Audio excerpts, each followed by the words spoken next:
بسم اللہ الرحمن الرحیم۔ السلام علیکم میرے پیارے یوٹیوب بہن بھائیوں، آج ہم آپ کو بیرون ملک یعنی دوسرے ملک میں جانے کا وظیفہ بتائیں گے۔ بہت سے بہن بھائی اپنی رزق کی تلاش میں دوسرے ملک جانا چاہتے ہیں، لیکن ان کو اس ملک کا ویزا نہیں ملتا اور وہ پریشان رہتے ہیں، یا کسی بہن یا بھائی کی دوسرے ملک میں شادی ہو جاتی ہے اور انہیں ویزا نہیں ملتا۔ ان کے لیے یہ وظیفہ بہت ہی آسان ہے۔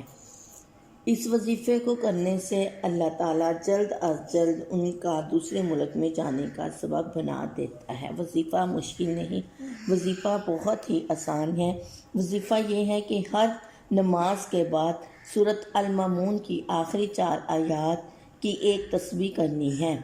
سورۃ المؤمنون کی آخری 4 آیات کی ایک تسبیح ہر نماز کے بعد تقریباً 3 یا 4 ہفتے تک کرنی ہے۔